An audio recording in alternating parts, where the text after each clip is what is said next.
Hello, hello, everybody. Welcome to the Hello Body Freedom Podcast. This is your host, Audra, and I am very excited to be here with you today. We are going to be diving into understanding what the heck is food freedom, anyways. The name of my company is called Hello Body Freedom. And for so many of us, it is a painful relationship with the body. It is also a painful relationship as it relates to food as well. So, inside of Hello Body Freedom, we work a lot with how to actually have a relationship with food that feels free, that feels neutral, that feels normal. And most of us have had in the past and sometimes still have just a wacky, messed up, dysfunctional relationship with food, right? And with body as well. But we're going to dive into today, we're going to really dive into food freedom and what that actually is, and we are also going to be diving into what it is not and understanding kind of our Hello Body Freedom philosophy here and how it all works. In part two of this, which will be a different podcast, we'll really dive into what body freedom is. Because here's the deal: what most people think of as food freedom, when they hear the words food freedom, often I get, oh, that just means that I'm going to eat whatever I want whenever I want. And not necessarily. You guys can help me. Like, you can leave a comment or reach out and let me know what you think. But when I hear body freedom, a lot of people think, oh, that just means I love my body and everything is perfect with my body. And I have this, it's, everything's good, everything fits, right? And that's not necessarily body freedom either. So we have these kind of weird ideas of what freedom really is when it comes to our relationship with food and body. And I am hoping that I can dispel all of this for you right here in this podcast, at least starting with food. We'll get the body part later. Okay. So let's start to talk a little bit about what food freedom is and what it is not. So I like to look at this from the standpoint of the fact that I have been working in this world for 25 plus years, helping women in terms of health, fitness, and nutrition. It's a very similar story over and over again around I have to eat this very particular way. And this is where diet culture starts to come into play and create some problems for all of us. So I have two different types of people that end up in my life, two different types of women. One style is somebody who I call that they are lost and stuck into the shackles of restriction. The shackles of restriction, especially around food, where you have been on diets for as long as you can remember. You have a lot of rules, a lot of food rules, a lot of this food is good and this food is bad. All right. And then on the other side of that, I have some women who have never been in diet culture, or more likely what the story is they have finally given diets, dieting, and diet culture the middle finger. And that might feel good. And what I call that particular style of woman is it's more around rebellion. So one is lost in restriction and the other is lost in rebellion. And I want to offer to you that I don't think that either equals freedom. So let's go ahead and dive into, and you might even identify as both, because a lot of times what we do is we end up on diets, we end up dieting, and it's usually very rigid and very strict. And you can only follow this particular foods or this or that, right? You have to count your points or whatever the thing.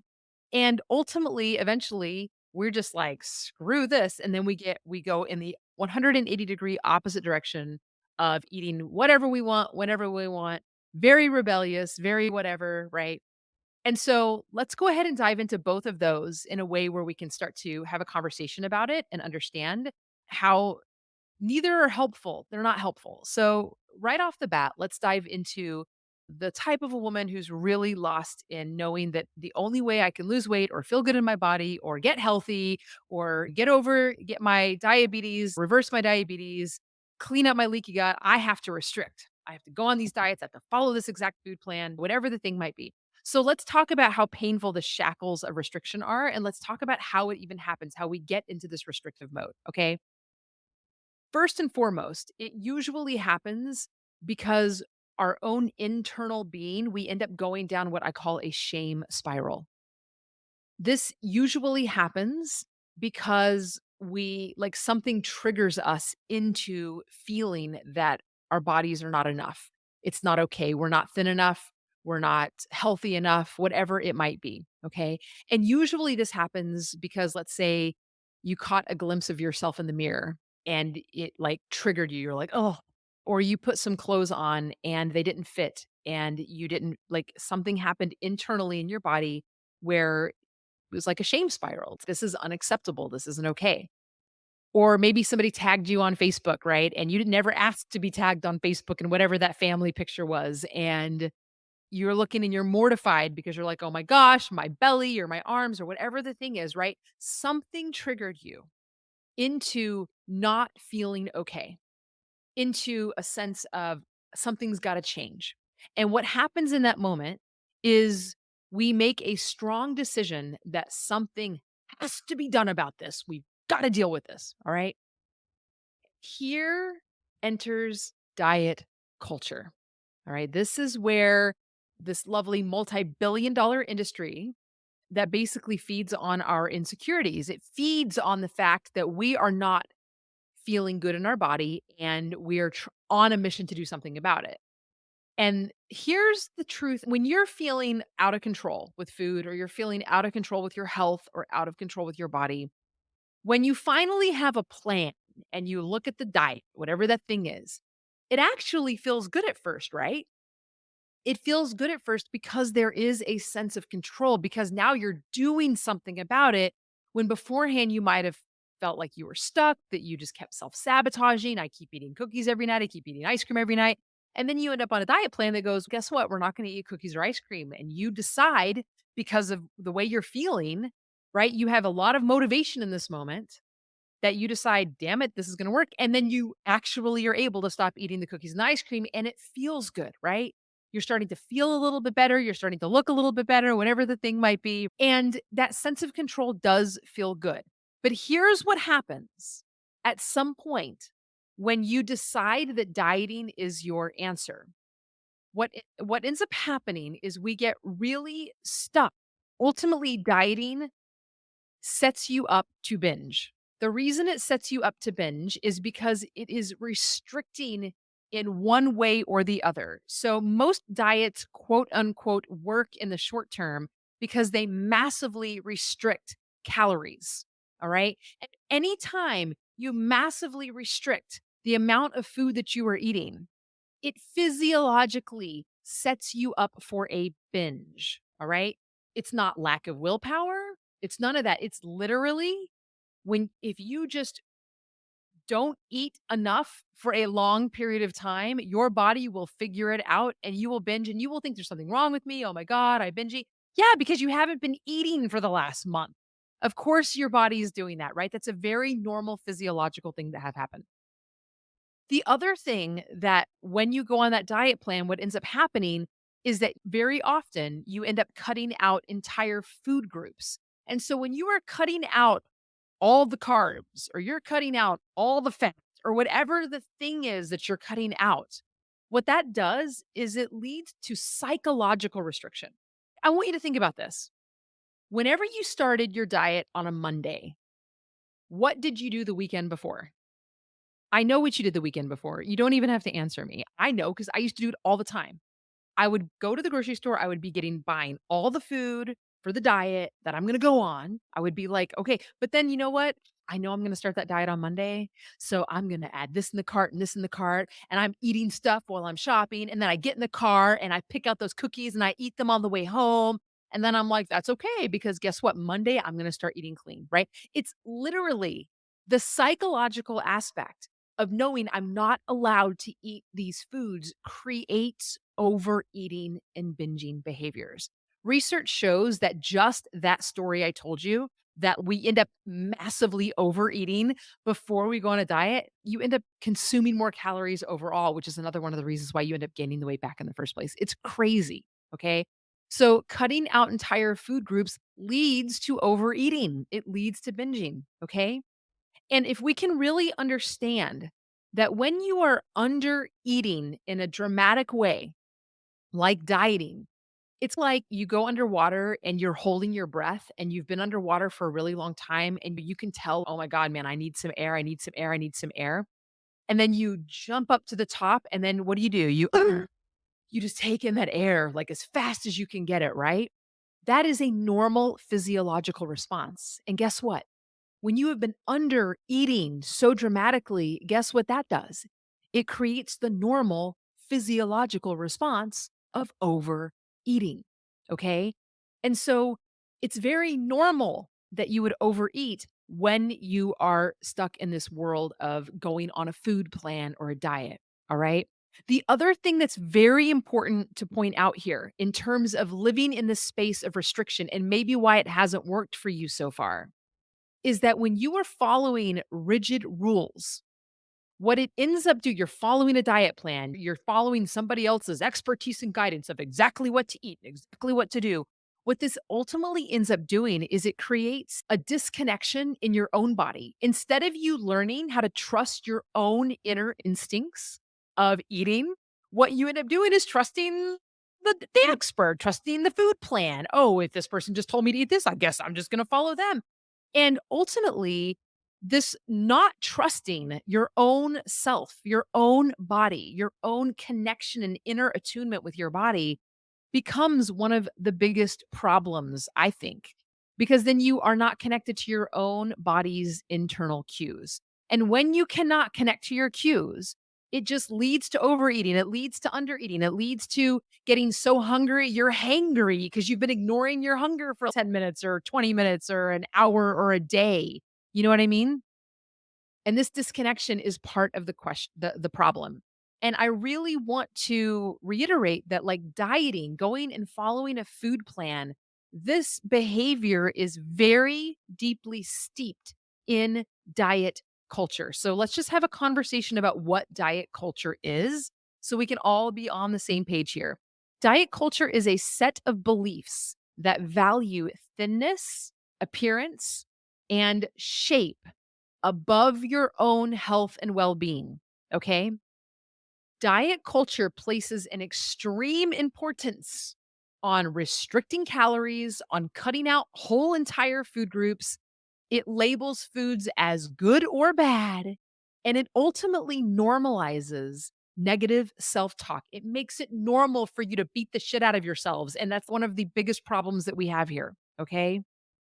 This whole separation of self, this disconnection from yourself, it ends up creating an all or nothing thinking. When you think this food is good and this food is bad, it creates black and white, all or nothing, perfectionistic thinking. All right. And guess what? When you are lost in this if then and if not this, then that, this is good and this is bad, that also is connected to overeating. It's connected to emotional eating and it's connected to binge eating, all of which will create a disconnection in the body, not feeling good in the body. And yes, expanding your size over and over again. Okay. Diet culture is evil. The diet industry is a big problem. 90% of women, and I think this their actual stats are more like 97% of women. Just when you have 90 to 97% of women on this planet saying that they do not like their bodies, we have some major body image issues out there. If you do not like your body, you have an image of your body that is unacceptable to you. Guess what you're also going to have? You are going to have diets and diet culture leaking in the corners, like checking everything out. They literally take advantage of our vulnerabilities. They take advantage of our insecurities that we have around our bodies. And they go, oh, we're going to fix you. Just follow this food plan and everything's going to fit. But here's the truth, what research shows, like cross longitudinal studies over the course of freaking decades, show conclusively that 90 to 97% of all weight loss diets fail. And what that means is that 90 to 97% of all of you that are trying the food plan, who you're back on keto, you're back on whatever the thing is that you're into this time, right? That you might lose the weight, but 90 to 97% of every person that does it is going to gain the weight back. And of those people, the 90 to 97%, pretty much everybody that gain the weight back, one third to two thirds of those people will just end up heavier than they're started. I know this was my story forever. Okay. There was also a study that followed Weight Watchers dieters over a very long term span, and the average dieter already regained half the weight that they had lost inside of 2 years. So this is like no joke, my friends. This is a problem. Okay. This is a huge thing.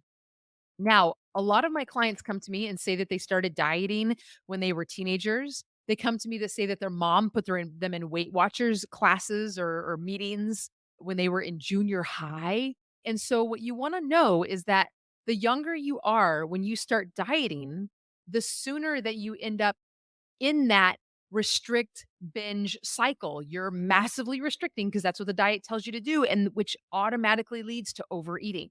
Okay. And then again, research shows us that the more often you keep swinging back and forth, you're just going to gain the weight back over and over again. Okay. Diets and dieting create food preoccupation and obsession, right? It literally creates this. And I can't tell you, I did it too. And a client's over, they're like, I'm just so sick of this. It's like you've lost your freedom. It's like your entire psyche is just sitting around your obsession around your body, your obsession around dieting, your obsession around food. There's just more on this planet that we're supposed to be doing, party people, besides thinking about food in our body and losing weight all the time. And dieting and diet culture keeps you in that cycle for a lifetime if you cannot figure out how to get out of it. All right.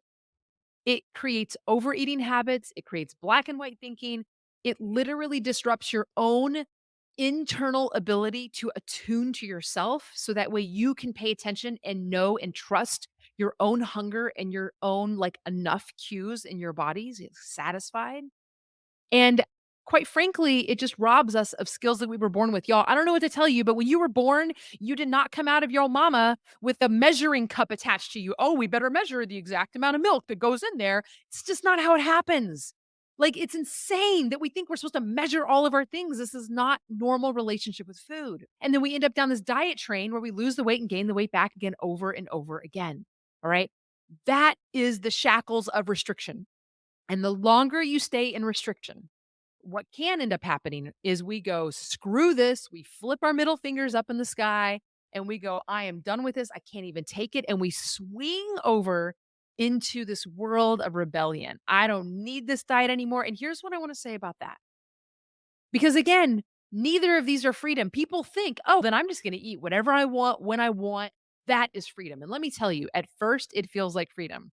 For me and my story, when I finally let it go, this was about 2011 at this point. The first thing I thought is, I will eat whatever I want, no matter what. This is what I'm going to do. And I'm never, if even the thought of this food is going to make me thin or skinny, or this is diet food, I'm refusing to eat that food. Okay, so I went a really long time eating like lasagna and tapioca, vanilla tapioca pudding and ice cream. And quite frankly, it felt really good to give my middle finger to diet culture and dieting.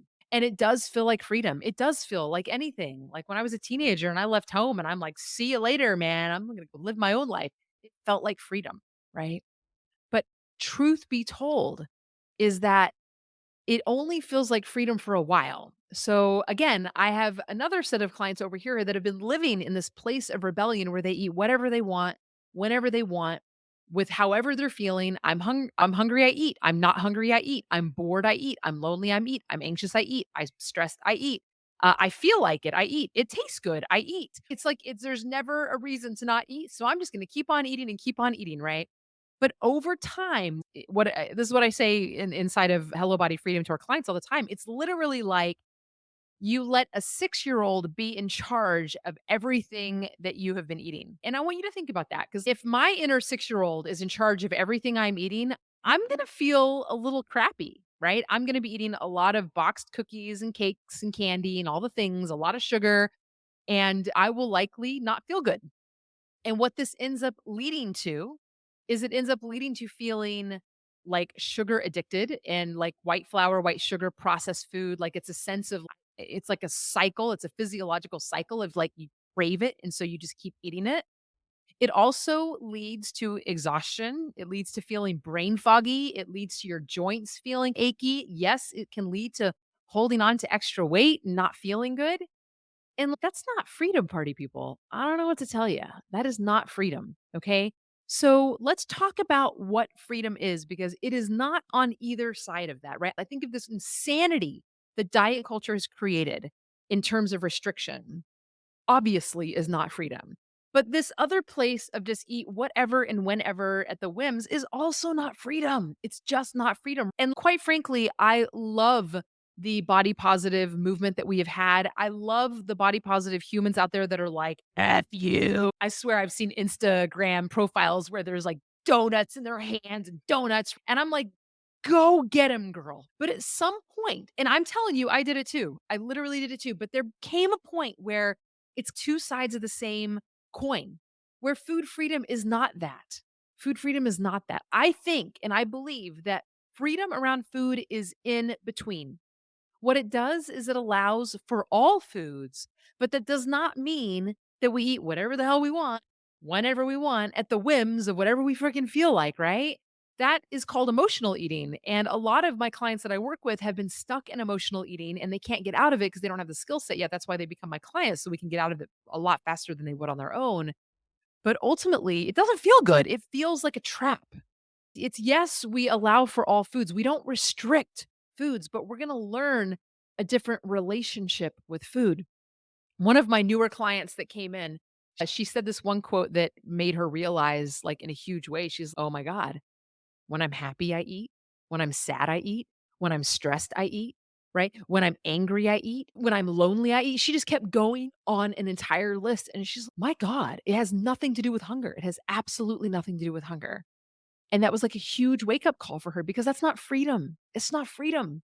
It is using a substance essentially because I'm feeling a certain thing in my body and I'm going to use a food in relation to that feeling that I'm having. I'm going to use a substance, food, in relation to that feeling I'm having.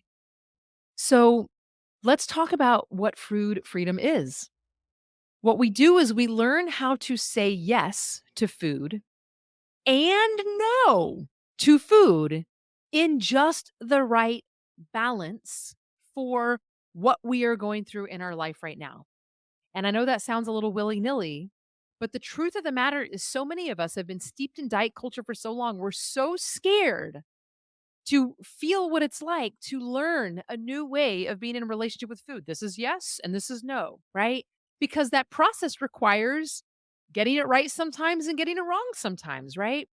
And the truth of the matter is, food freedom is connected to your own body's physical cues. Okay.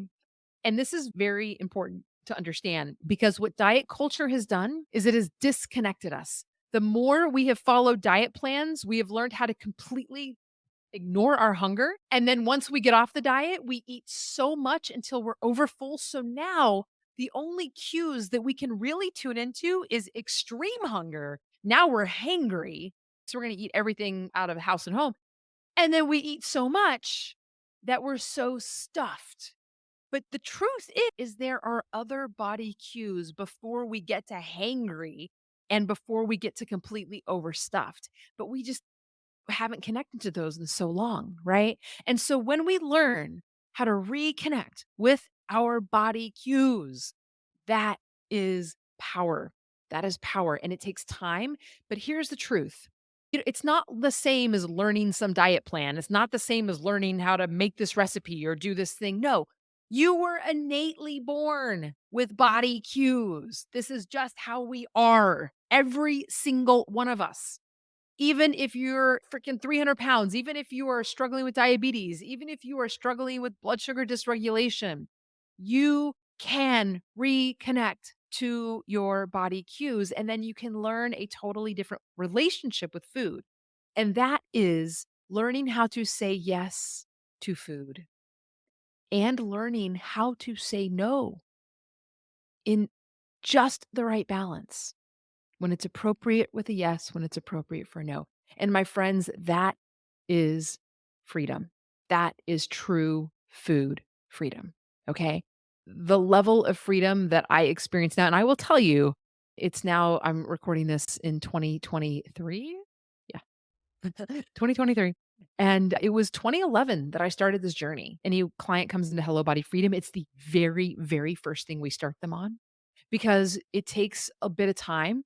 You're going to get it right and you're going to get it wrong. But the more that we make it a priority in our life to connect to hunger and eat because of hunger and to stop at enough. And the more practice we get at getting it right and then getting it wrong and then getting it right, the more you are learning how to build that inner trust.